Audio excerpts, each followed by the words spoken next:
Welcome to the Noble 2-3 podcast.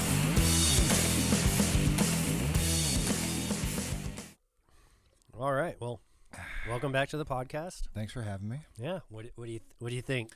Dude, it's a huge improvement. Just watching all the podcasts, I was kind of like, man, it's really growing. I like it. I like the background, Plain and simple. Yeah. But it keeps the sun out. Yeah, you can control the lighting and stuff. And yeah, yours and Brooks, it's just like it's such harsh lighting. Yeah. But it's hard to watch.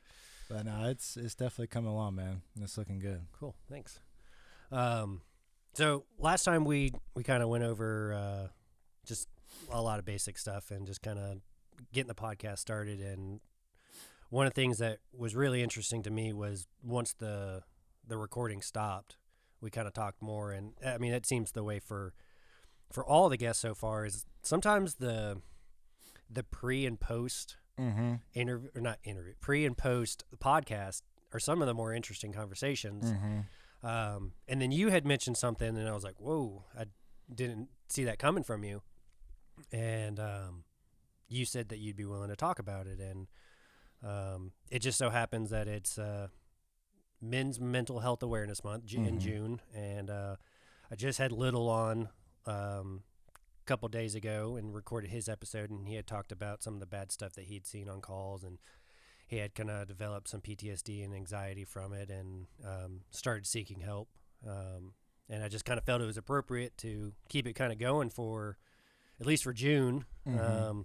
Try not to be like so many heavy episodes in a row, but sometimes these are the topics that just need to be talked about. And well, definitely the month to do it. I mean, overall, it should always be talked about, but definitely, like we were kind of saying earlier, is didn't even know this was the month for it. Yeah.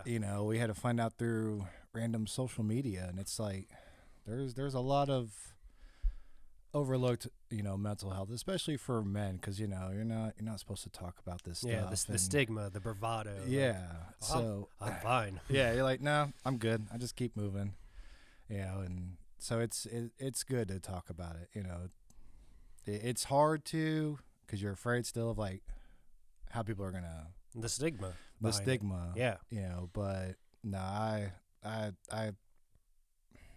encourage people to talk more about it. Because that's the only way you're going to get better. Yeah, absolutely.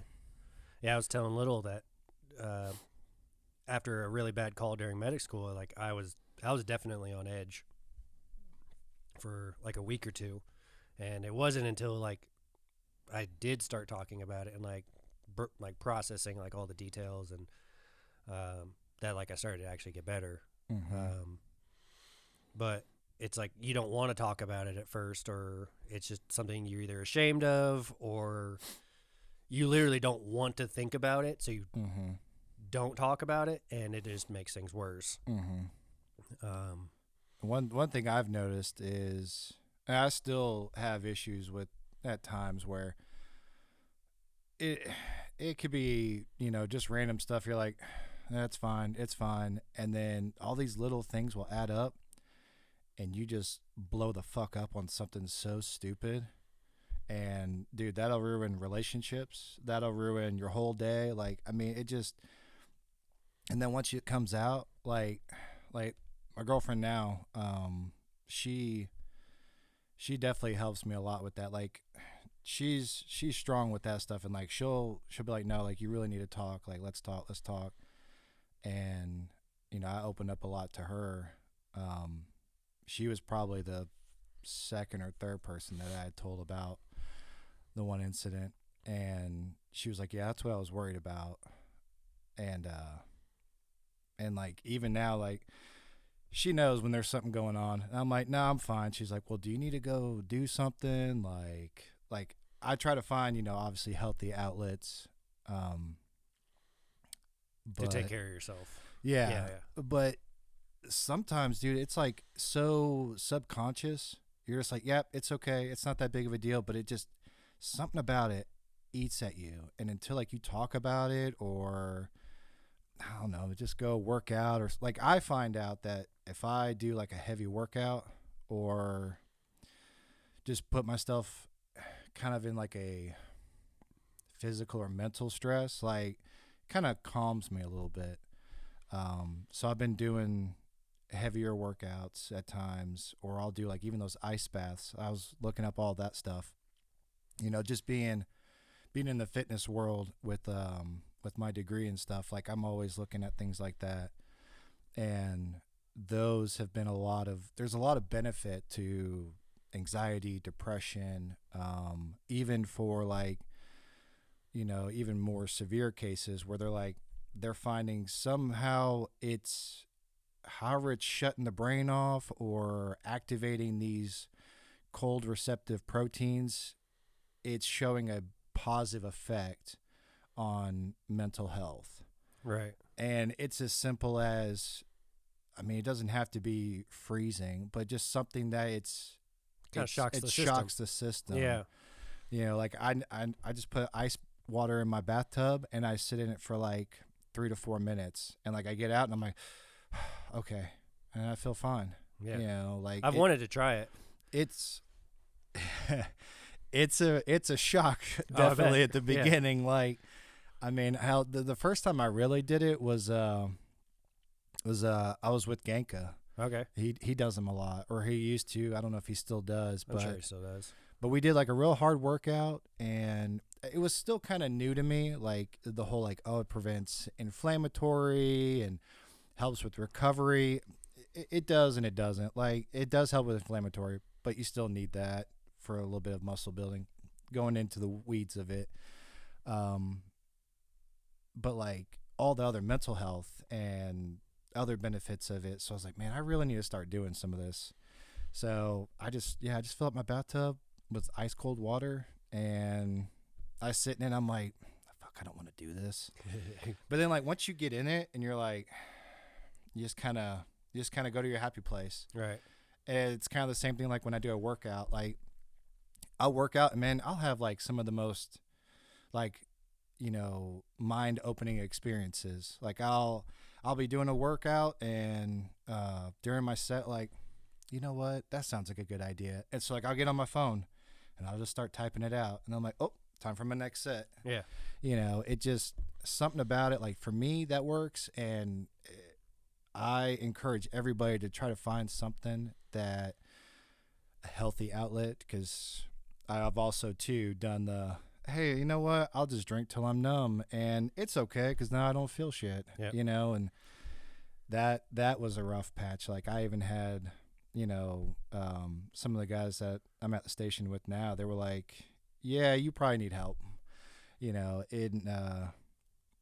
but going through like separation, divorce, possibility of almost losing my kid, it was a lot.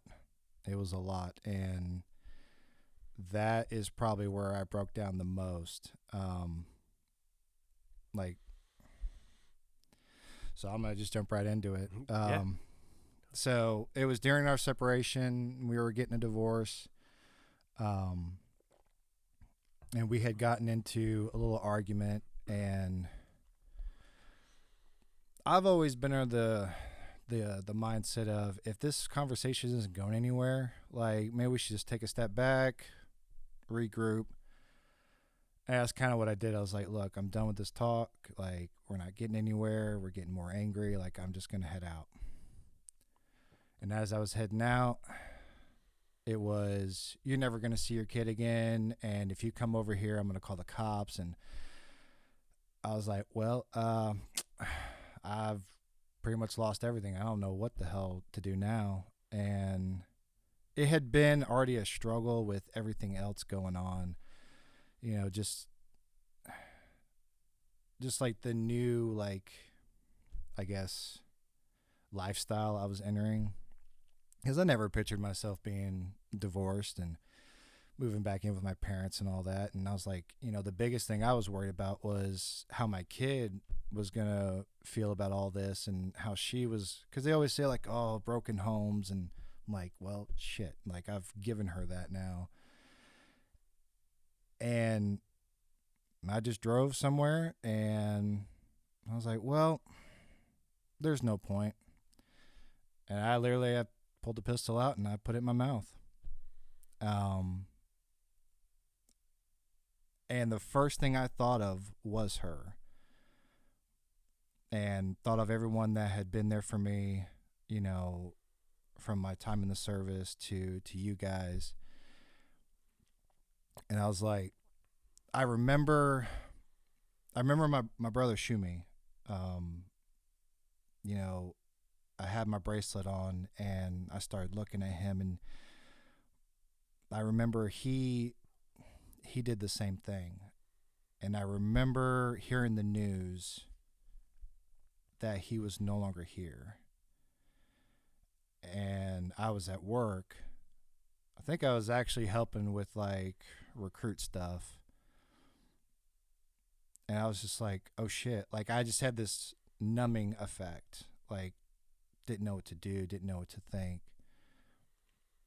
And I remember like my lieutenant came in and he's like, hey man, do you need to go home? And I was like, go home and just sit here and think about this? I mean, like there's, like I was numb. I was like, no, I'd rather just stay here and just not even worry about it right now, because I didn't know what to do. Like, and so I started thinking about that. I'm like, if I do that, like it's gonna be the same rippling effect. And I'm like, I don't want that to be the last memory that everybody has of me. And so I put it away and I called my buddy London, and because I had talked to him a lot about the divorce and the separation and stuff, and I didn't even tell him for like the longest time, but I was just like, I need to talk. And so, you know, we talked, and then maybe about a couple of months after I had told him, I was like, dude, I put a pistol in my mouth. And he was like, if you ever get to that situation, he's like, you better fucking call me. And I tell everybody, like I started reaching out to all my buddies and stuff. And I was just like, look, man, I know we've seen some shit and we go through some stuff. I was like, there is nothing in this world that is worth doing that. Like, I don't care where you are. Like, you can call me at fucking 2:00 in the morning. I don't care. Like, I'll listen. I may not know what to say. And I think that's the hardest part is, like, you want to reach out and be like an advocate, but like, you don't know what to like say in response. Right. But I think the biggest thing is just like right now, like just listening, like me getting my story out. And I'm sure there's millions of other people that have a similar story. Like it's something that needs to be brought up. It's not a shameful thing. Like we've all been there at some point, and we need to be able to reach out and go, okay, like even if you just want to talk, I'll listen. Right. I'll try to get you whatever help you need, you know. And you know, since that point, like I have learned that like I will never get to that point again, because there's no point in it. Like it's they always say, you know, it's a selfish act, and it is, like, because you're gone, like your pain's gone, but everybody else around you that you love and care about, they have to live with that. Right. You know, and like I look down at my bracelet all the time, and I'm like, you know what? I wish I could have done more. Like you start playing the what if game, and I don't want that for me, and I especially don't want that for my kid, you know, to be like, yeah, you know, so my dad's not here anymore because whatever. So like I try to find the positives in things, and it's hard. But I think finding healthier coping mechanisms, like either going to the gym or reading books or doing yoga or whatever the case is, like I don't give a shit what it is. Like it could be just sitting there watching cartoons. Like if that builds a mental clarity to where like you can just de-stress, do it. Like, yeah, it's that to me, that's what helps me, and I try to do that. And I can tell too, like if I don't work out for a while, man, I get antsy, like things just start to bother me more, and it'll get to the point where she'll be like, do you need to go work out? And I'm like, yeah, like I'll see you later, you know. And So I can definitely tell a difference with that stuff. So, um, but yeah, that was probably the lowest point. Did And you ever seek like a professional help after that, or you just kind of so, dealt with it on your own? so for the longest time, I kind of just dealt with it on my own because it was still kind of I can do it. I can figure it out. Um, but I actually did start talking to a therapist. I actually could probably just give a shout out to BetterHelp. Um, they were I worked with this lady for about 3 months. I mean, it wasn't very long, um, but it was just some really good insight. She gave me some pointers on like journaling and writing thoughts down. Um, and I will say like getting a therapist, like getting somebody who is trained in that, it it it is a huge difference. And I know some people are like, well, I don't have the money for it. Like, what else are you going to do with your money? Like, you're either going to invest in yourself or you're going to waste it on, you know, some random crap that you probably don't even need on Amazon. Right. I mean, I noticed a huge difference. She just gave me additional things that I could do to better express how I was feeling. And I mean, not even with that, but just everything. Like I journal a lot, and I just kind of do like self reflections. So I mean, doing that with getting the extra energy out, the exercising, like it's phenomenal difference. Good. Yeah, that's awesome. Yeah. I'm glad you actually sought help. Yeah. Took care of that. It kind of reminds me of similar issue is I never had gotten to the point of putting like a gun in my mouth, but it was I would go for these drives and it would just be I could just slam it into a tree and just be done. Yeah. I was going through my divorce at the same time. This is probably like 2013, 12, 13, somewhere around there. I was doing EMT school, and one of those things that like you learn like definitely in basic training and like what I applied to like recruit school and paramedic school and everything is there's big events is like just take it like little bites at a time. Get to breakfast, get to lunch, get to dinner, whatever. But it would be during that time frame of once I was done for the day, there was like no objective. Mm-hmm. I had nothing to like work for in that moment, and then that's when like you start drinking. Mm-hmm. And I never like would drink and then drive. It would be like I would do it like if I was gonna do it, like I'd do it before like I would drink. Like the whole like don't drink and drive thing and don't do drugs. I kind of got like stamped into me pretty early on, and like my dad had talked about how like his youngest brother had died in a DUI accident. And so that, I mean, that still really stuck with me. Like even in my lowest moments that I wouldn't do that cause I'd be afraid of hurting somebody else. Right. But yeah, like I would just drive and then like I just never did it. Yeah. And I went out on a couple different drives that like I was just planning on doing it and just, I couldn't. Other thoughts would, family members and, I had met Dez and just like those people like prevented me from doing it. Yeah. But yeah, it's just those dark moments like when you got nothing else going on and you feel like nobody's listening, that like they get to you. Yeah. For sure. And that's really like the scary thing about this is I feel like it's always the people that never cry for help. I mean, not to discredit them. Like, we've ran those calls where it's an attempt and stuff, and like legitimately. But I do feel like a majority of the people that honestly go through with it, it's like you would have never thought. Yeah. Like my buddy. I mean, when I got that call, I was like, dude, this guy was somebody that I looked up to. He was a stellar Marine. He was a really great friend. Always enjoyed life. Always laughing. Like, never, like, always found the silver lining in everything. And when I found out that he had done that, I was just like, oh, like, I guess it took more of a toll on me than I thought. Just because I was like, man, like, I always idolized him, you know, along with other guys that I served with.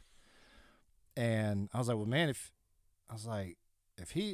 I think he's stronger than me with all this stuff and just looking at the, you know, better part of it, and I'm over here just like in the damn dumps, like well, what's the point? But like starting to think about, you know, like family and then him and just like how we all felt learning that happened. I was like, no.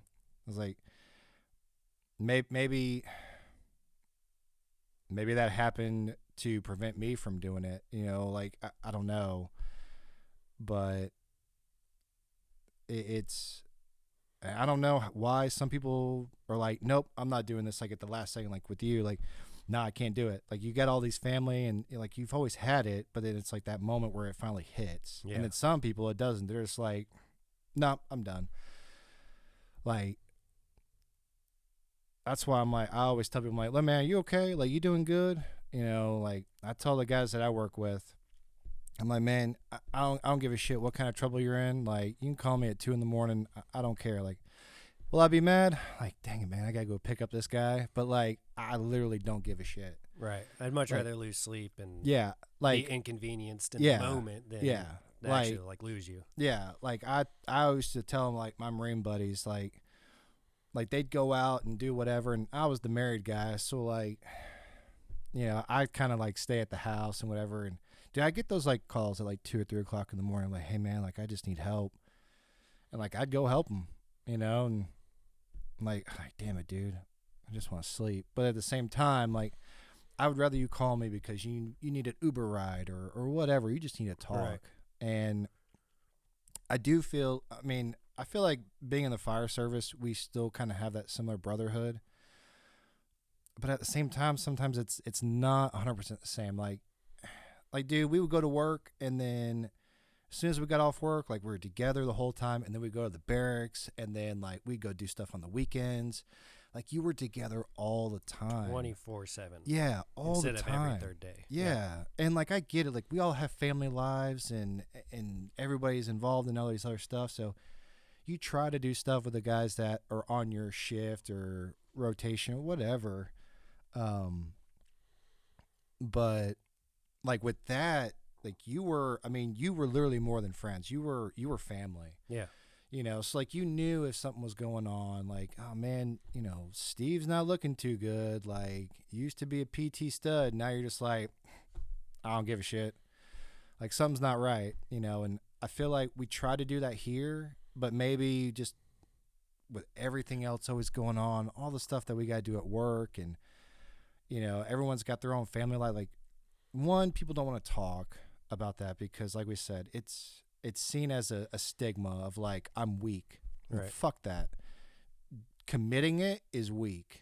Like, we all hit the low points for sure. Yeah. It's just bouncing back. Some of us bounce back quicker, and then some of us just don't. Yeah. You know, and I was like, to me, getting the help and not doing it is 100% strong. Like, that's already the first step, you know?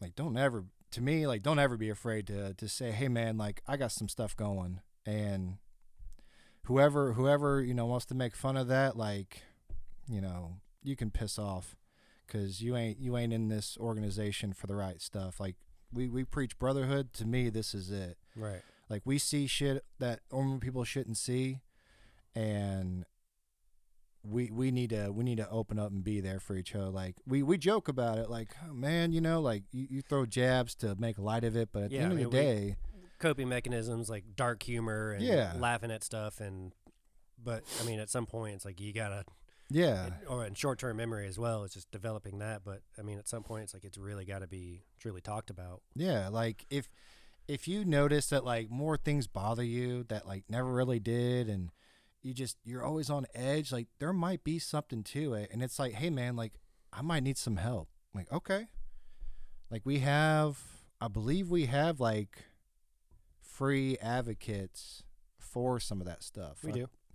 And hate myself for not remember. I think it was what, Next Rung. Yeah, Next Rung. Yeah. Now I didn't use them. I went through a side, thing, but I know people that have used that and gotten great results. I mean, we have the VA stuff as well.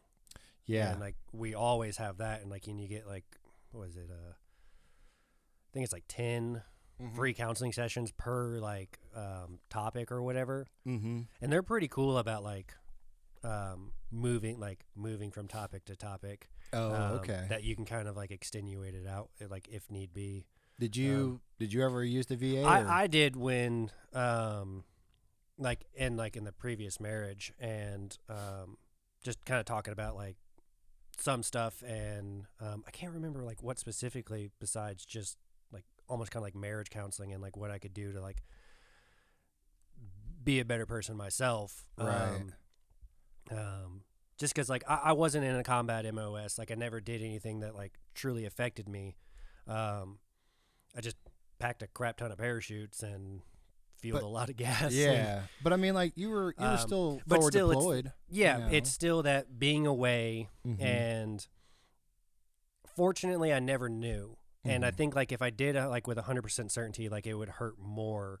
But there was always this, and one of the guys that I deployed with, Craig Patrick, he could probably say the same thing. Is just like that he had a suspicion, because I talked to him a lot during the deployment. Like me and him were like super close, and I had like this suspicion because it's like the wife was going down to Florida like multiple times, and like her alcohol intake like drastically increased, and I could just like watch like deployment money like burning away, and I'm just like, what are you doing? And come back home, and like even like or on the R&R, the 2-week R&R, and everything was weird and edgy for like that 2 weeks, and it just nothing seemed right. And then eventually like it crumbled, and all for the better because now I got Dez. Oh yeah, absolutely. But yeah, just going through that kind of stuff, and I think that was where I started talking to like the VA counseling through what's it called, like Military One Source or Army One Source or something like that. Something like that. But yeah, that was the only time I've actually ever really used it. And then post the divorce, and then like I'm in like EMT school and working at Lowe's at the same time, and I had no off days. Like what I considered my off day was a Tuesday where I only had class in the morning, and then I actually had the afternoon free. That was what I considered my off day, because I was always doing clinicals and then working full time and then going to class. And it's like, I mean, like, the whole thing. Oh yeah. It's difficult. Yeah. But during that time frame, that was actually like when I was at my lowest. But like I always portrayed that I was at my highest. Yeah. Like I always put on like a happy face, but it was at the end of the day, nobody's talking to me. Get back to the apartment, no objective, and I just start drinking. Yeah. That's where it hits you. Yeah. The drives definitely came in from, I did a lot of them up in Bartow. Yeah. I couldn't do Metro through Chattahoochee Tech. Just the time frame, it didn't work out with my low schedule. But it would be the drive home. Now I'm thinking about it, was the drive home from Bartow. Yeah. And then I just like would never do it, and I'd get home, and then that's when I would drink. Yeah. Putting back some Jack. Yeah. Jack and Coke or whatever it was, Old Turkey. Yeah. I did discover a lot of good types of bourbon. I absolutely. Upped my game, but yeah, dude, I just I was living with the parents at the time, and we were starting the divorce, which, I didn't realize takes so damn long. And we would still try to discuss and stuff, and I felt like she was kind of already on edge, because she was like, well, we were trying to make it work, and I'm like, yeah, but you didn't really put forth any effort. Like, I'm over here doing everything, kind of thing. And so I feel like there was, obviously it's gotten 100% better. Like our communication, we do the best we can because of our kid. So like you're like, what's the word? Co-parenting. Yeah, well, co-parenting, but like you're better off now as friends. Yeah. Or not even like friends, Yeah. but just like exchange Just, pleasantries and being civil with each other. Exactly. Okay. Like I mean, heck, what was it? My daughter, she had some kind of like awards ceremony for this camp she went to, and like we sat right next to each other. You know, I mean, we just kind of communicated like kind of friendly gestures. So it's definitely gotten so much better. Good. But in the beginning, dude, it was just it was a lot of name calling and slander and this, that, and the other, and threats. And I think now that I kind of think about it, I think she was afraid more of what she saw her parents go through, and she was afraid that was going to happen, where like people would get violent and, you know, things would get escalated, and she never wanted, you know, our daughter to see that. And I completely agree. Like, never liked arguing or fighting in front of the kids. I don't like arguing, fighting, period. Yeah, right. And she's always better at it. Yeah. Women are always more mentally prepared for arguments. And they could recall stuff in the moment, and they're like, well, what's your thing? And I'm like, yeah. Yeah. That's also, too, why I tend to jot things down. I'm like, I remember on this day. Let me consult my documents. Yeah. Blah, blah, blah. But, yeah, it, like I said, like that, at that point, there had been already so many arguments. And, dude, it was, some of the stuff was so stupid. It was about, like, politics and all this other stuff. But it had just culminated to so many things. And, like, I literally was like, well, if I'm losing my kid, like, there really is no point, you know, of being here anymore.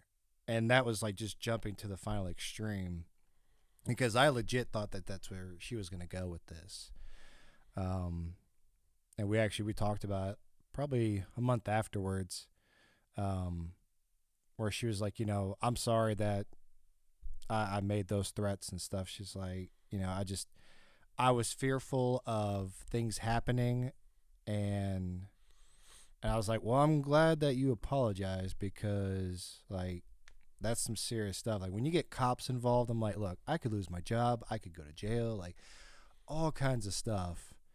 And I'm like, nothing's even happened. And on the legal side of it too, it's like they always tend to I was lie in favor of the like when I was an MP, I mean, dude, if I got a call for like any kind of domestic dispute, it could have just been a simple argument. If somebody had called the cops, I lose my MOS. Like, I go to the barracks, I get arrested, like, I lose my job, and then I have to figure out what I'm going to do. Like, so that's what I told her. I was like, look, if you were ever going to, like, call the cops on somebody, like, you need to make sure that it's legit, because I hate to tell you, it's always favored for the women. Yeah. Like, it just is. Unfortunately. Like, no matter what the story I say, whatever, like, I'm the one that's going to have to go away. It's like, and I'm the one that's going to lose my stuff. Like, you know, and she was like, yeah, she goes, that's why, like, I kind of thought about it afterwards. And I was like, okay. I was like, well, I just want to make sure that we're good. Like, you know, I would never cause any, like, physical harm to anybody, like either one of y'all.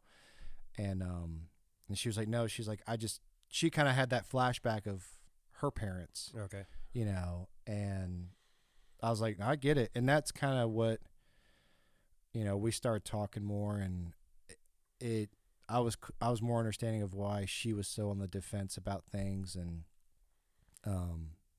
I think that's, again, talking, I think it just opened up so much more. But yeah, it's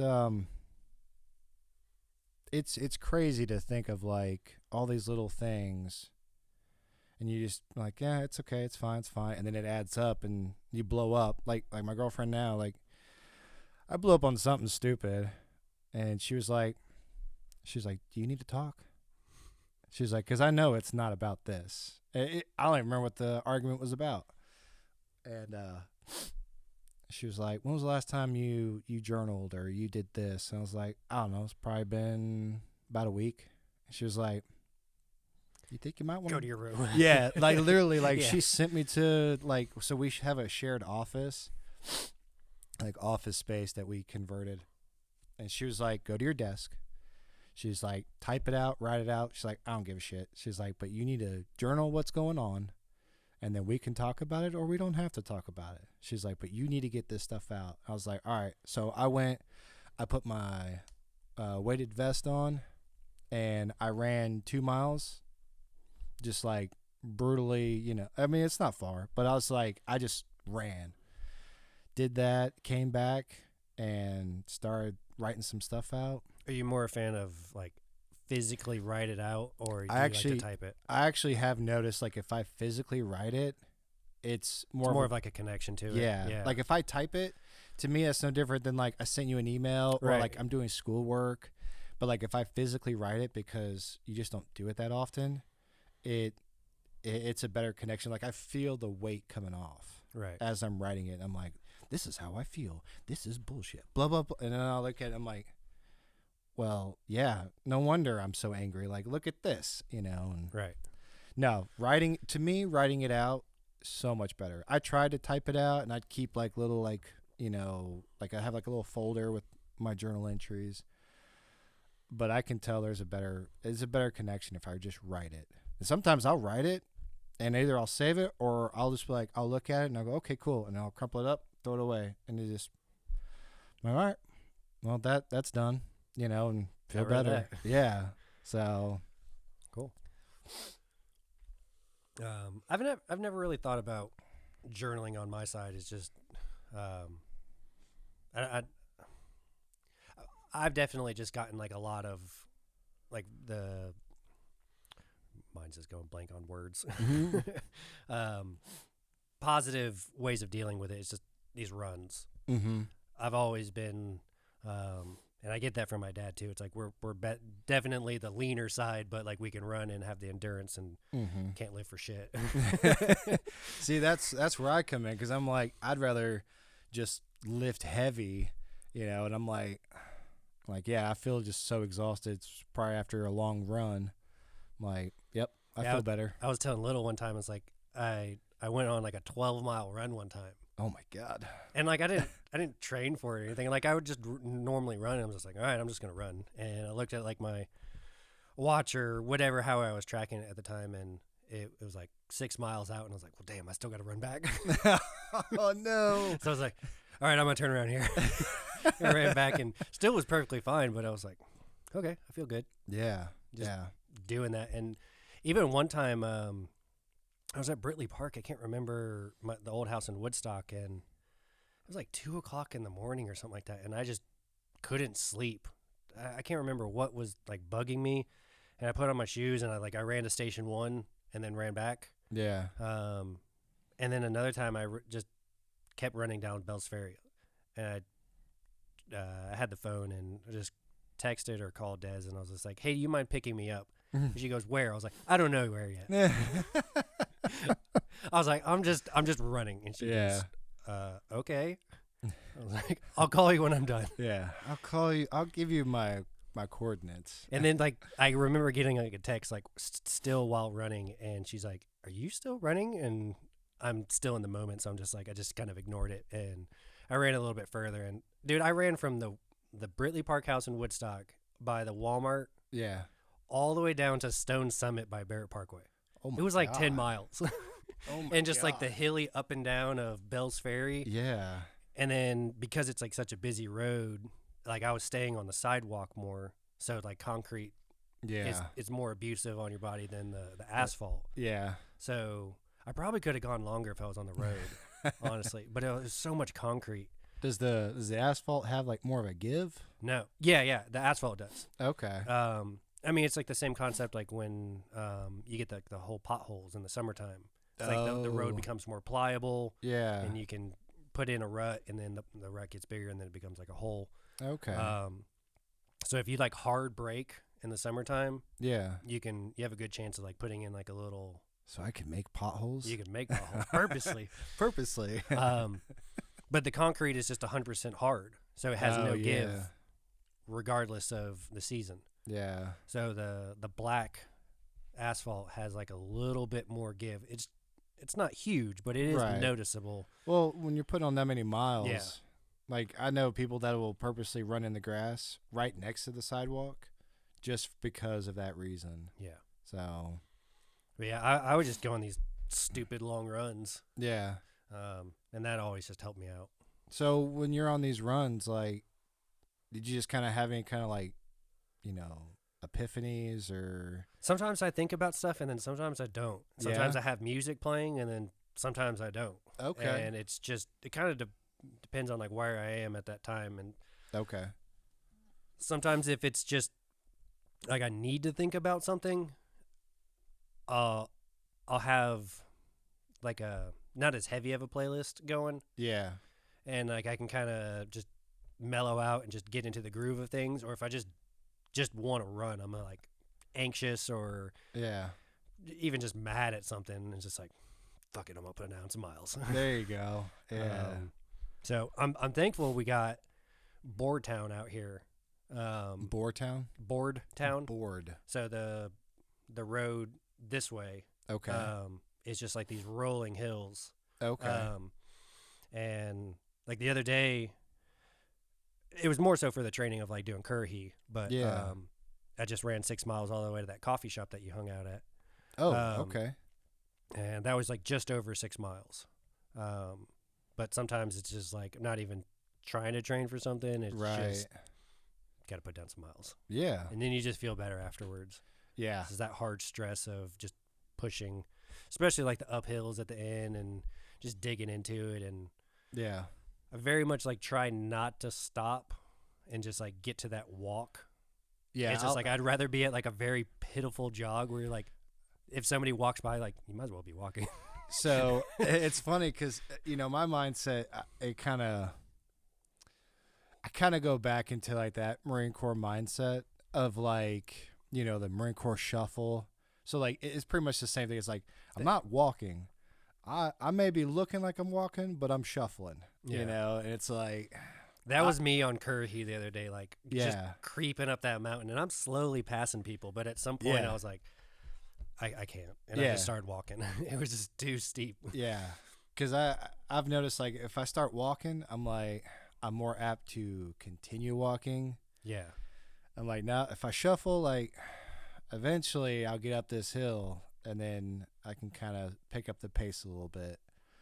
But yeah, I get in that mindset of like don't be a bitch, and I'm like, but I'm the only one out here, like no one's gonna know, and I'm like, but I'll know, like, so I guess that's one thing I kind of took from them is just continue to kind of push, and sometimes it's beneficial, sometimes it's not. Like I'll go and be like, oh yeah, I could deadlift this, and then my form's all broken. I'm like, that was stupid. But I feel good because I broke over 3, 4, whatever vertebrae. Yeah, I was like, my spine. I'm like, as a trainer, I'm like, if I had seen anybody do that, I'd be like, don't ever do that again. But I'm like, I feel like it's with most trainers too. It's like we know the best of like, hey, do this, but then we're like, I get in that moment where I'll be like, nope, I'm gonna do 5 sets of 10 or whatever, like just super lightweight. And then like I start putting it on, I'm like, man, let's see how much I can bench or whatever. And I'm like, damn, I wasn't ready. Well, that was us on, what was it, last Wednesday.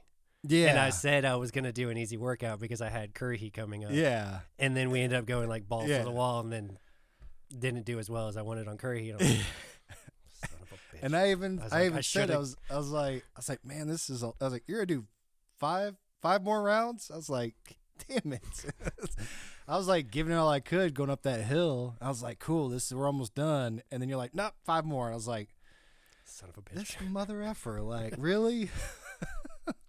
But I pushed too hard. Yeah, I had to have enough recovery time. That's what I was trying to tell you. I was like, man, this is. I was like, how is your recovery? But my crew knows that. Like, I just get in these like psychotic modes of like one more, and oh yeah, and I just like I ended up just like pushing myself like really hard. Yeah, and I mean I enjoyed in the moment, and like I really feel better after those. Yeah, but that was one of those times that like I really should have like held back, specifically for knowing that like I did have like a race coming up that I wanted genuinely wanted to do well in. Yeah. I didn't care about placement. All I cared about was the standard. Where your standard was. Yeah. Well, this isn't the first time you've ran it too, No, right? this is the third time. So have you progressed as far as like your times? I think this year was worse. Okay. Honestly. And I was really disappointed in it. And Des afterwards, he's like, you did great. And I'm just like, But no. you know, like I know that I failed myself. Yeah. I'm like, I could have done better. Yeah. Yeah. And I think that how that probably has a lot to do with like the whole mental health is you're your own worst critic. Oh yeah, absolutely. Like you're always people can make fun of me all day long, but like I know like I hate on myself way more than anybody else. Yeah, that right there, like, you know, I get told all the time, like, oh man, it's not that big of a deal. It's like, no, you don't understand. Like, it is a big deal.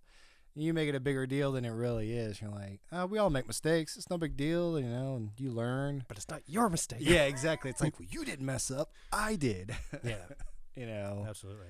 So that is still something that I know I struggle with. Like, I'm like, yep, I could have done better. And then, like, I'll kind of slowly beat myself up. And I'm like, and then it'd be like, bro, it's not that big of a deal. I'm like, just stop saying that. It is a big deal. You know, like, you didn't fuck up. I did. You know, so. Yeah. And that kind of goes into, like, you know, working out and, like, finding other healthier alternatives where it's like, okay, you know, like, yeah, I could do better with that. And then you just move on, you know. Yeah. But yeah, I would I hate that I didn't realize that we were working that shift. And so I'm gonna try to do that next year. I say we try to just do it. Dude, yeah, if we spend the night at the barracks and Yeah. actually go up and like do Currahee, That would and be if anybody else is interested in doing Yeah. that, like for sure, like it'd be cool. Yeah. We'll make it a thing. And for those who like don't know what Currahee is, Yeah. because we've said it like multiple times now. Yeah. It holds a lot of significance in airborne history for the Army. It's where the first paratroopers were trained. Mm-hmm. The 506, which was made famous by Band of Brothers, Easy Company, and then various other companies and regiments. But at Toccoa, Georgia, Camp Toccoa, there's a mountain up there called Currahee, and it's 3 miles up, 3 miles down. And the standard for back in the day, and these guys are running in like cotton clothes and leather boots, and they're doing it in under 48 minutes. It's unreal. I've yet to make the standard, and I genuinely consider myself to be a fairly good runner. Yeah. That mountain will kick your ass. Yeah. Like, it is not easy. Yeah. We have something similar to that in Pendleton, where I was stationed at. It's called First Sergeant's Hill, and I don't honestly remember how many miles it up, but it's super steep. Like you couldn't run it. Like you're almost like bear crawling at a certain point. But at the top there's 3 crosses, and I think there's actually more now that have been added, but it's like it's basically where everyone goes and like plants their memorials of, like, you know, all the fallen Marines and stuff from especially like this past war that we had. And so like I went up at once and I was like, damn, this is a real mother effer right here. But once you get to the top, like, dude, it's like you have that moment of like yeah, I'm hurting now, but like this is why I did it, you know. Right. I did it for these guys. And it's cool just to like, especially for like Currahee, it's like you're running in the footsteps of like of heroes. Yeah. Like the greatest generation, and it's like, man, they did it, and I'm like running the same hill, same mountain. It's just so cool. So much history, dude. Yeah. Like that's insane. Also, I mean, I don't know, you probably know this too, but apparently Easy Company was like the assault unit for like, I guess that regiment or the 506. Yeah. They got put at the forefront a lot. Yeah. And that is a lot of credit to Major Winters, but also to Sobel, who gets a lot of crap for training them so hard. He may have not been like a good like combat leader, right? But he knew how to train people to at least have them like physically ready. Yeah. And then a lot of credit to like their NCOs and like and to Winters for sure, like leading them the way that they did. Yeah. But yeah, Yeah, Easy Company got a lot. I mean, that's why they became famous, was just the stories of the Toccoa men just leading the way. It was just insane. I mean, kind of going sidebar on this, but like, did they keep that camp open after they had left, or it got shut down? Oh, okay. And I don't remember when it got like reopened. And it may have like it got shut down for training, I believe. And then it may have just been like in the ownership of the government and just never used.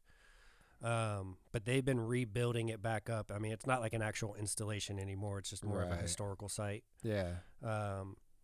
And I want to say there's like 3 barracks rebuilt right now. Nice. One of which is like a lot of like refurbished, or like it's made from the same wood. Like it just collapsed and like they rebuilt it back up with as much wood as possible that was there. There's a C-47 there. And then they have like their little gift shop / small museum.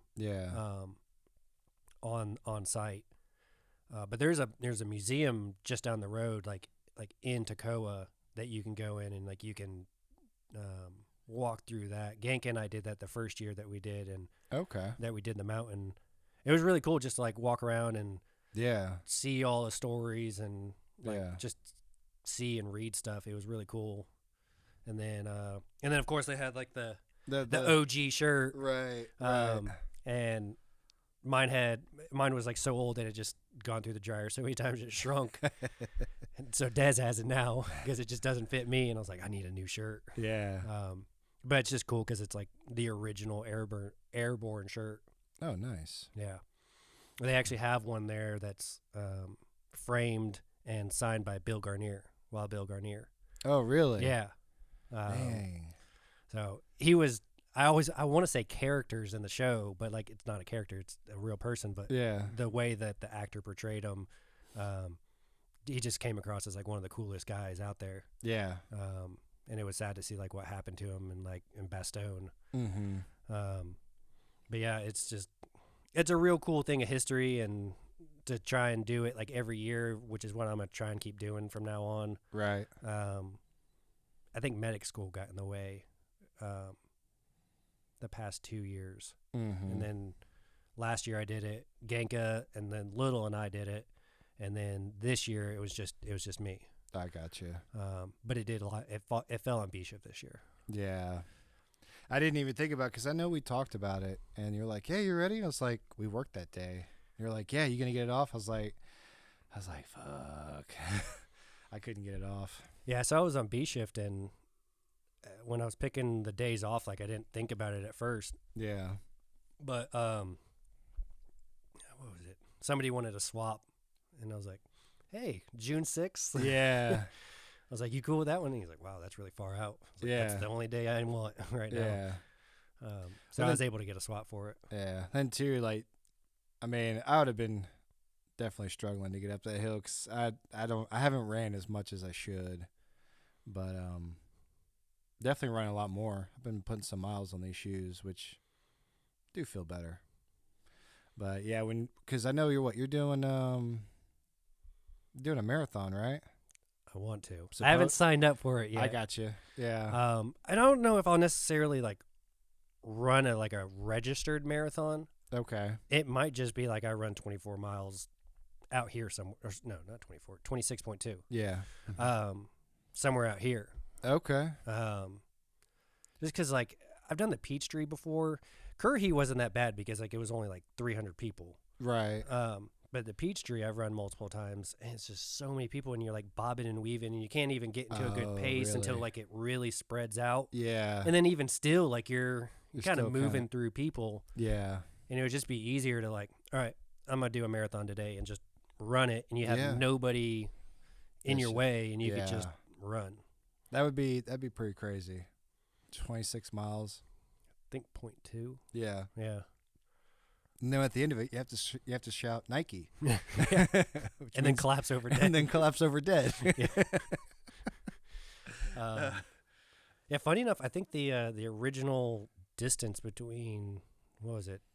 I think it was Athens and was it marathon? I think was it marathon? it was 2 marathon. Okay. But I think it may have been from Athens. But yeah, I don't think Yeah. it was 26.2. It was a lesser number.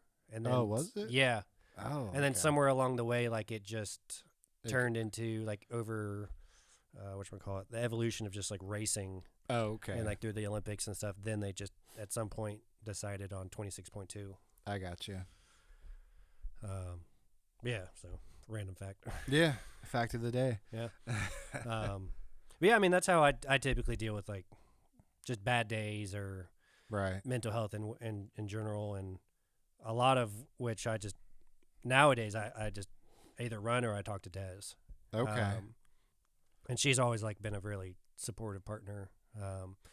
Let me get certain bad calls off my chest and just being able to like decompress and Yeah. but for the most part it's like those are the two big things. Like I try not to go down the negative route anymore. Yeah. Luckily I haven't had Yeah. a really bad call in a while, and honestly like I wouldn't be disappointed if I never did again. Right. Little and I were talking about it. The last episode was just like, it's like we complain about the BLS stuff, but Yeah. the BLS stuff doesn't really bother you. No, It doesn't it doesn't cause you to lose sleep or Yeah. anything like that. And much rather have that, honestly, instead of those super high acuity calls that I know. affect you. Thinking about it, I know we had a kid. She was special needs, and she went into cardiac arrest. And I mean, didn't really think about it. Didn't faze me for a long time. And then Gerald actually reached out to me like right after I got off the call because it was a late call. He's like, "Hey, bud, you good?" I was like, "Yeah, I'm fine." Like I didn't think about it or anything. And it just kind of hit me like the next time I had my daughter, like I kind of started like tearing up a little bit, and she was like, "Is everything okay?" And I was like, "Yeah, everything's fine." And I still was like, I'm good. And I kind of started talking to my girlfriend about that, and she's like, "Yeah, well, if you need to talk," she's like, "you can talk to me, like you can talk to anybody." And but it's just kind of calls like that where you're like, "Yeah, I'm fine." Like you just get in the routine of like being numb, Yeah. because you just you don't Calls over, move on. Yeah, And just short-term memory develops and just like just try and forget about it. Yeah, exactly. And we run. I mean, I run old people all the time that die, and you're just like, it's sad, it sucks, but it's like hopefully you're moving on to a better place. Lived a good long life and Right. And you see they're like at these nursing homes or whatever, and you're like, probably definitely in a better place. But being a kid, like didn't really think about it, just went through the motion. And then it's like as soon as I saw my kid, like I just squeezed the shit out of her, and she was like, "Dad, you're hurting me." And I was like, "I'm sorry." She was like, "My spine." I was like, "Oh, I'm sorry."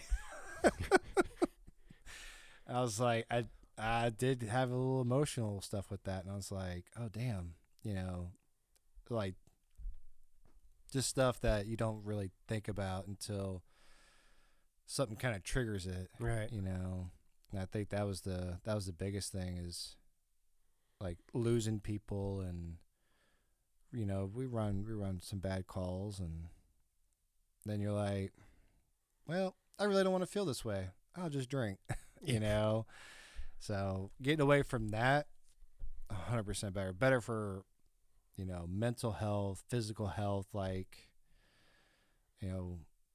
just running and working out.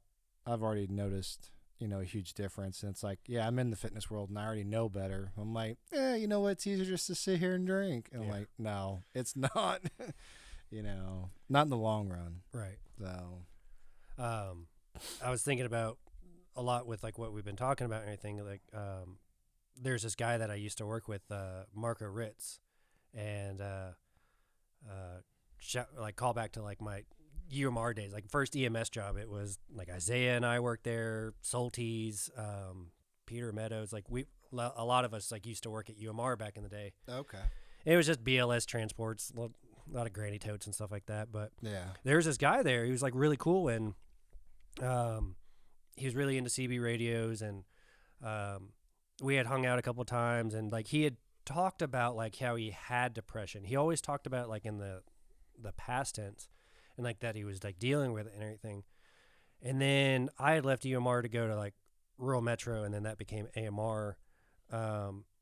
And I remember him posting a video on, I believe it was Facebook, through YouTube, of his actual like suicide note. It was a video. Oh, good.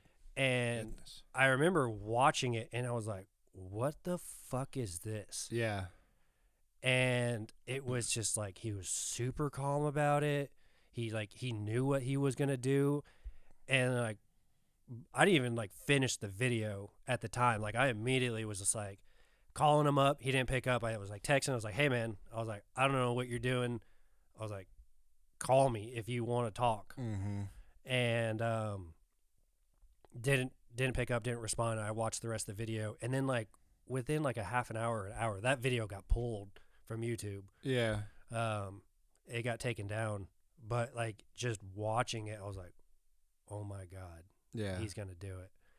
And then we found out there was another guy, he had worked there, and he had contacted me because I called him, I had texted him, and then I was commenting on that post. I was really hoping it was just like a cry for help. And I think it was Hama, not Suki Hama. He texts me back, and he goes, hey man, he's not with us anymore. He followed through with it. And I was like, son of a bitch. And it just kind of put me in a low for a while. That like, it was somebody that I really knew. Like we had been on the box together. Like we had run calls, and granted, it's like all BLS, but still like you're hanging out with somebody for 8-12 hours of the day, and you see him every time you go to work, and like he's just a genuinely cool guy. And then to know that like you're not going to see him anymore. He was lying about his depression, that in the past tense he still had it, and then that video, I was like, damn it. Yeah. It sucked. Yeah. Like I wish like people would call out and like text, call, like whatever. Yeah. Instead of, but I mean, to his defense, like he was super calm in the video. It's like he knew that this is what he wanted. Yeah. But it did suck that like he did follow through with it. So Yeah. I mean, I hope he is in a better place from it. That he's no longer like dealing with the pain that he was dealing with. But yeah, man, it sucks, the whole suicide thing. And Yeah. I've had a couple of people in the Army that like, God, I can't remember his name, son of a bitch. Oh, I feel terrible now. He was in our unit, and he committed suicide. I wasn't really friends with him. I'd like known of him, but still, just the fact that like somebody you knew, and you're just like, oh Yeah. man, like not cool. Yeah. Don't do that, please. Don't do that. No, and you know, so I've got an interesting story. So you know, I go ice fishing up in Michigan every year, and not this year, but did we go the last time I went up there? And you know, everyone always talks about, you know, our spirits and ghosts and all that stuff real. And well, my buddy's girlfriend, her friend, was like claiming she was like a medium and all this stuff. And you know, we just kind of started thinking about Shumi and all the good times. Like we were swapped. That's his last name, or is that a nickname? No, his last name is Shumi. Okay. Yeah. I didn't know if it was like short for Schumacher or something. No, Shumi. Okay. So like we were already like, you know, we were kind of drunk. We were swapping stories, and oh man, do you remember when Shumi got sick and, you know, like all this stuff and did this or that, or and then we kind of hit a low point, you know, and thinking about, you know, he's not here anymore, and I don't know how or why, but we just all started thinking about him again like that. And the ceiling fan just started spinning. like a slow rotation. And we're like, did someone hit the fan switch? Or like, no, like we were all in the living room and the switch is way over here. It just kind of slowly rotated. We're like, maybe that was Shumi. And then we stepped outside, smoked a cigarette, and I literally saw like the perfect circle around the moon with the clouds. Like it was a perfect like halo. And we looked up and I was like, I got goosebumps. I'm like, I don't know. I can't say 100% if that was Shumi or not. I'm like, but you know what? Because we all were worried. We're like, you know, is he in a better place? Like, it sucks that we couldn't say goodbye. But like seeing that, it was like this immediate, like, hey guys, I'm okay. Like, I'm not hurting anymore. I'm not this. I'm not that. Whatever, you know. It still sucked that he's not here anymore. But seeing that, I was like, okay. Like he's still here. He's still with us. Hopefully they got the peace that they yeah, wanted. Yeah. Like I feel like he is at peace. Yeah. You know, and whether it's from, you know, stuff that we did on deployments or maybe some other, because this was, let's see, we all got out about 15, 16, and this happened in 2018. So, like, you know, shortly after we started the fire service. And so you were fresh out of the Marines. Yeah. Okay. Yeah. Yep. I got out in 16, got hired on, and then, you know, so there was really no, I was actually kind of fortunate because I had a job lined up, and then it kind of fell through. And someone was like, well, you know, this fire department's hired. And I was like, really want to be on the calendar. So that's I don't know if you remember, but that's how I introduced myself. I'm like, hey, everyone's like, I wanna save lives and do this. I'm like, I just want to be on the calendar, and still haven't been on that damn calendar. Got to make it yourself. I might as be well. All 12 months. I'll be all 12 months. It's coming at you on Amazon live. My Etsy shop. My Etsy shop. I've never had an Etsy shop. But yeah, it just seeing that it definitely brought a lot of closure that I think was missing. And I think that may have been after my incident. It kind of even brought it more to life of like, yep, like I think he was looking after me with that, like, hey man, like don't follow in the same steps that I did with this, you know, like, yeah, I may not have a lot of pain anymore. He's like, but he's like, I see that I was loved, you know, and like I know maybe he wasn't thinking about it at the time, obviously, but you know, we all miss him, and I know there's a lot of people that love me, and there's a lot of people that love you, you know, and I think that's the biggest thing I can say about this is like, you're never too far gone to where something can't be fixed. It could be financially, it could be relationships, job, whatever. Like maybe it's not, you know, you see some messed up shit, but you know, even if you don't want to talk about it, like just knowing that people are here to help without the stigmatism that comes with it. Stigmatism. That's an eye thing. That's what I have. I have that in my left eye. Stigma. You gotta laugh about it. Yeah. You know, there's most of the people nowadays, I feel like, aren't gonna look at you like, oh, you're weak, and if they do, fuck them. Yeah. Like those aren't the people that you want in your life, anyways. No, they're useless anyway. It might. Not to say that they should just go away, but you know what I mean? Like, yeah. Like you don't have to deal with them. You don't have to keep them in. Yeah, like don't keep them in your circle. Like keep your distance away, because guess what? Those aren't the people you need. Yeah. You know, there's a lot of people that really care that may not even know you. I mean, there's a lot of negativity in this world. Period. It's yeah. Like, don't add to it. Yeah, don't fall into that like, oh, I got to be accepted, so I got to be a hard ass. Like, yeah. Look, you can be tough and still show emotion. Like, trust me. Yeah. You know, if somebody says you can't, all right, they have a talk with me, and I'll tell them, you know. But yeah, dude, it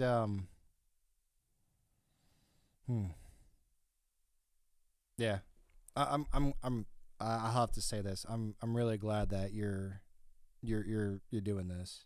Thanks. I know, like, just I listen to your podcast all the time, and my tens of listeners. yeah. Hey man, but you know what? Like, it's funny because, well, I mean, not funny, but like, it's great because, like, you know, I'll have some people already coming up like, hey man, I heard this podcast. I'm like, cool, like it's got to grow somewhere. Yeah, I mean, like, for me, like, right now, like, I hit a milestone on the Spotify podcast thing. Like, I can add ads. Yeah. But, like, for me, like, right now, it's like, there's no point. Yeah. Like, I have to have, I think it's like thousands of views or downloads or something like that. And I'm nowhere near that.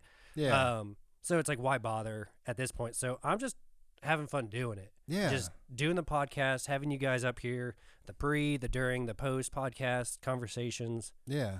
And, like, if anybody's just, like, being entertained by it, even, like, a couple of people, even one person, really, it's like, yeah. Who cares? Like, even if it's listened to, it's like you and I just, like, had a great conversation. Yeah. And got some stuff off our chest that we don't normally talk about. Mm-hmm. Cool. Yeah. Whatever. Yeah. And I mean, and it is connecting with some people, so that's awesome. It's great. Dude, that's... And if it grows, great. Yeah.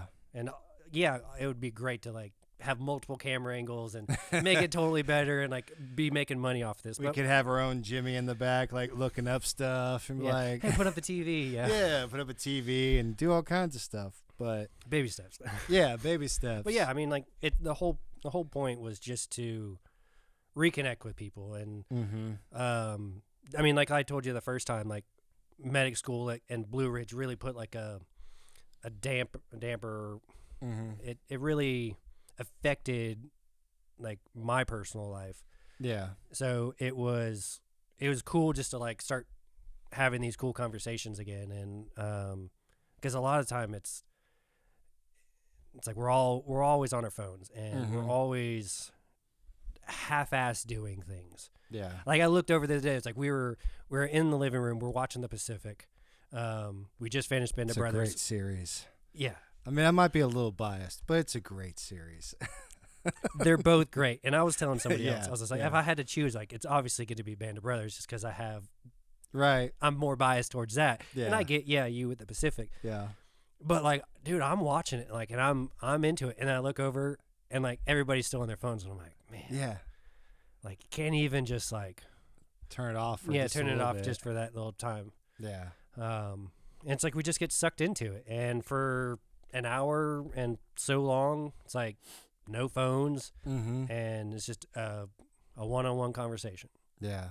And so I think that's, like, what the coolest part of it is just kind of getting back to, like, the old school communication. Like, yeah, we might have some technology in between us, but it's like, I'm sitting here looking at you. I'm invested in you and you're invested in me. Exactly. And, like, we're having this conversation without hold on one sec. Yeah. Oh, but I'm still talking. Yeah. But what was that? Yeah.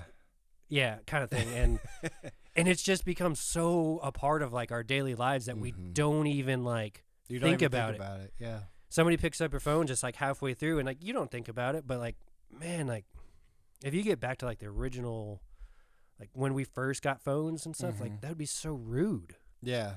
But now it's just become, like, second nature of, it's just, it is what it is, and it sucks. I've told Des, I'm like, man, I can't wait for the point where, like, granted, like, I don't want, like, something terribly to happen to where, like, a huge shift in how we're living. But, man, if the day comes where I don't need a cell phone, just snap that thing in half and just be done with it. And I know, like, Instagram and Facebook all suck you in, and TikTok and whatever. I mean, that's the biggest thing is they want your time. That's how they make money, and they add the ads and this. Social media has actually, like, pulled us apart. Yeah, which is so ironic because it was meant to connect us. Right. And it still does. Like even for, like, like my personal training aspect, dude, that's probably the biggest way to connect. Like you can throw up free ads, but like anything else, you got to have a balance. Yeah. Right. You know, and that's where I think even too, like a lot of like the mental issues that we have is like we don't know how to deal with our emotions and our feelings and all this stuff because you're only seeing the best versions of people. So you're always comparing. You're always thinking, man, like why are they so happy and I'm just fucking miserable. But then you don't want to deal with it, so you go on your phone and you start scrolling. You do whatever. You get lost in that. You don't go, man, I feel like shit today. Like, well, maybe I should analyze it. Like, no, you don't. You don't want to feel like crap, so you just go ahead and you just do something else. Yeah. You know, it's to me, it's no different than, and I'll just have a drink. You're numbing your real emotions and not dealing with it, and was something that was meant to be good has turned to something that's can be so destructive. And you know, finding these better outlets like talking or going on a run. Like when I go on a run, like even if I listen to music, like I have it on the focus thing, so it's like I get no incoming calls, I get no like text alerts or anything. So like for that hour that I'm running, nothing. All I get is the music. Only time I look at it is maybe change the theme of the music that I want to listen to. Yeah. Other than that, it's in my hand. It's in my pocket. Like I'm just gone. And I'll tell like Alicia, you know, my girlfriend, I'll be like, hey, if you need to reach me, like, you know, I'm going to be close by. It's like, but your text won't come through. Yeah. So if it's emergency, like, I think you can bypass it, but I'm like, I won't respond. She's like, okay. Like, you know, it just, I think we do need to do better with kind of taking time away from electronics. Dude, Ganka did a really cool thing at 23, and I keep it going, is like while we're cooking dinner and anything, like the leading up until dinner, it's like the TV may be on and we may be watching something as we're doing it, but it's like he would always pause it or turn it off at dinner time, and it would just be like hanging around the dinner table, and then the TV would only get like turned back on after dinner and after like cleanup. Yeah. And I really like that. And so like that's why like the other day, like when you were there, I was just like, all right, pause. And like, and then you hang out for 30 minutes, whatever, however long you got or you choose to have, and have those conversations around the dinner table, and then go back to watching TV. Yeah. So I think that's really cool. Yeah. I mean, sometimes we'll leave the TV on at our station, but I wind up turning it down low or just turning it off because we try to have a conversation, and then like you hear the TV in the background, you're like, I don't want to hear this shit, you know, so you just turn it off. Like, yeah, we have a pretty tight crew, and I mean we enjoy like talking and whatever, like whenever, maybe not so much for breakfast, but mainly dinner, like we'll just hang out, like you said, like a family, and shoot the shit. Hang around the dinner table. Yep. So solving the world's problems. Yeah. Yeah. Well, dude, we're like well over an hour. I've been letting them, I'm trying to like let them start go longer too. And especially like if we're having like a really good conversation, I'm not just trying to, hit the hour cut off. Kind of thing. But still continuing like the whole like advice thing. We'll be on the mental health topic. No, actually, I'll kind of look at this. So I will definitely say that if you have any kind of like negative thoughts or just any kind of inkling of like just stress and you need to reach out, dude, call me up. Like you can post my number on this podcast or whatever. Like I said, I may not know what to say, but I could tell you what works for me.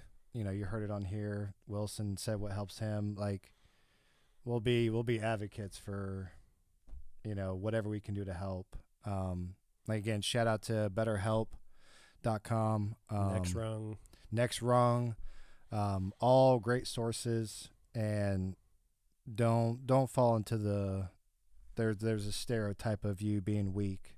Like, you know, we've all lost people, so I would rather spend hours and hours and hours with somebody that is still here than going to another, you know, funeral because of something that we couldn't, you know, do for that person. Yeah. So, no, just find what works, keep bettering yourself, and yeah, that's the advice I have for this one. Cool. So, all right. Well, thanks everybody. Thanks for coming on. Thanks for I having really me. appreciate you taking the time to come up here and then actually like sharing your story. Thank you. Thanks for having me. I'm glad I was able to share this because hopefully it'll help somebody. Yeah, absolutely. Your story, my story, whoever's story. Yeah, absolutely. Cool. So. All right. Bye. Bye, guys. Thank you for listening to this episode. I really hope you enjoyed it. Please follow us on your favorite podcast app, hit that bell for notifications on new episodes, and please share with a friend. Thank you for all the support so far. I really appreciate it. Have a great day.